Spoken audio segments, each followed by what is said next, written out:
नमस्कार। हम लोग बात कर रहे हैं जो आज एक बड़ा महोत्सव मनाया जा रहा है, आज़ादी का अमृत महोत्सव। मैं आप सभी लोगों से निवेदन करता हूं कि क्या हम आज़ादी का महोत्सव मनाएं या गुलामी का महोत्सव मनाएं। मुझे लगता है गुलामी का अमृत महोत्सव ज़्यादा अप्रोप्रिएट बात होगी। हमारे जवाहरलाल नेहरू ने जानबूझकर अंग्रेजों के द्वारा जो नियम कानून भारतीय गुलामों पर शासन करने के लिए बनाए थे उसको एज इट इज अडॉप्ट कर दिया। अंग्रेजों ने जो व्यवस्था ऑर्गेनाइजेशनल सेटअप बनाया था उसको भी एज इट इज अडॉप्ट कर दिया। आज हमारी पुलिस 1861 के पुलिस एक्ट से गवर्न होती है और ढेर सारे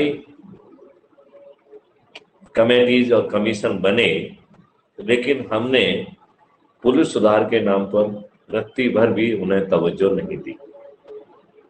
2006 में माननीय सुप्रीम कोर्ट ने एक माइल स्टोन का जजमेंट दिया था और उसके तहत पॉलिटिकल इंटरफेरेंस कैसे पुलिसिंग से दूर किया जाए, ऐसा 7 बिंदु जो है जजमेंट माननीय उच्चतम न्यायालय के द्वारा दिया गया था। आज 2006 से 16 वर्ष की अवधि में ग्राउंड स्थिति बिल्कुल इसकी उल्टी है।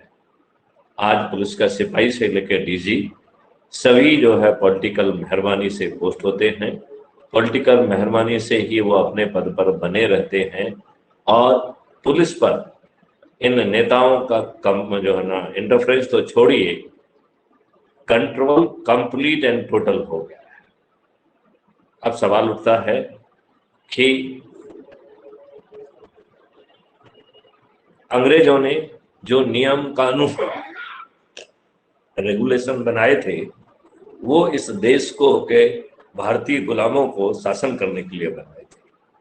जो ऑर्गेनाइजेशनल सेटअप जिसमें पुलिस आती है, ब्यूरोक्रेसी आती है और जुडिशरी आती है, वह भी जो है अंग्रेजों से एज इट इज अडॉप्ट किया गया। और यही कारण है कि यह व्यवस्था पूरी तरह से अंग्रेजों के द्वारा जो ऑर्गेनाइजेशनल सेटअप बनाया है, जिसमें ये सभी लॉर्ड्स हैं, ये निर्णय लें तो इनकी मेहरबानी, निर्णय ना लें तो इनकी मेहरबानी, और ये विलम्ब से निर्णय लें तो इनकी मेहरबानी। क्या हम इसमें कुछ बदलाव की स्थिति में हैं? तो अभी तक अपन ने 2 टेयर की बात की, एक नियम कानून जो कि अंग्रेजों के द्वारा बनाए हुए हैं और भारतीय गुलामों के शोषण के लिए बनाए गए थे। जो ऑर्गेनाइजेशनल सेटअप है वह भी भारतीय गुलामों पर शासन करने के लिए एक लॉर्डशिप की व्यवस्था की गई थी। आज भी यह व्यवस्था लॉर्डशिप की है, जहां आम आदमी की सुनवाई नहीं है। अब इसके ऊपर तीसरा जो सबसे इम्पोर्टेंट पॉलिटिकल सेटअप है वो भी एंटी डेमोक्रेटिक है। अब आप ये देखिए कि पीपल्स रिप्रेजेंटेटिव एक्ट 1951 के तहत जो पॉलिटिकल पार्टी सिस्टम को कंसीव किया गया वो इतना षड्यंत्र पूर्वक था कि उससे जो है ये पॉलिटिकल पार्टीज प्राइवेट कंपनियां और परिवार की कंपनियों में कन्वर्ट हो गई। यह पॉलिटिकल पार्टीज किनको टिकट दे रही हैं? तो ये पैसे लेके टिकट दे रही हैं अपने बड़े नेताओं के, जिनके बच्चे, जिनके ठीक ढंग से दूध के दांत भी नहीं टूटे हैं, उनको जो है ना टिकट दे रही हैं, और यदि वो जीत जा रहे हैं तो उन्हें कैबिनेट मिनिस्टर भी बना रही है। अब योग्यता के आधार पर टिकट ना देकर जाति और धर्म के समीकरण के आधार पर टिकट दिए जा रहे हैं। जो लोग दूसरी पॉलिटिकल पार्टी से अपने लाभ के लिए इनकी पार्टियों में आ रहे हैं, उन्हें जो है ना केवल फूल मालाएं पहनाई जा रही हैं, बल्कि उन्हें टिकट भी दिया जा रहा है, उन्हें मंत्री भी बनाया जा रहा है। और उन्हें पैसे भी दिए जा रहे हैं। बड़ी संख्या में अपराधियों को टिकट दिए जा रहे हैं। कुल मिला के यह टिकट देने की व्यवस्था एंटी डेमोक्रेटिक है। अब नेक्स्ट स्टेज पर आते हैं कि हमारा क्या स्टेटस है। तो क्या हम वोट देने वाले गुलाम हैं? यस, हम लोग वोट देने वाले गुलाम हैं। जिनको हम वोट देते हैं वो हमें रिप्रेजेंट नहीं करते हैं, वह पॉलिटिकल पार्टी को रिप्रेजेंट करते हैं। और पार्लियामेंट के अंदर पार्टी व्हिप से बंधे हुए हैं और पार्लियामेंट के बाहर पार्टी डिसिप्लिन से बंधे हुए हैं। इस प्रकार ये सेटअप जो है ना केवल गलत व्यक्तियों को बनाए दे रहा है, गलत व्यक्तियों को उम्मीदवार बना रहा है, अयोग्य व्यक्तियों को उम्मीदवार बना रहा है, और जो योग्य जो लोग हैं उनको नजरअंदाज कर रहा है।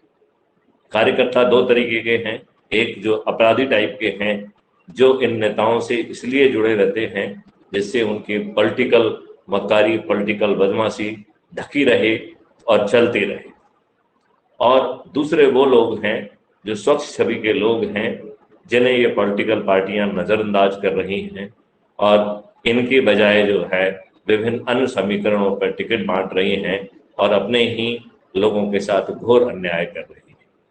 लिहाजा हमारा स्टेटस एक वोट देने वाले गुलाम का हुआ। तो अब जो है 3 व्यवस्थाएं हुई।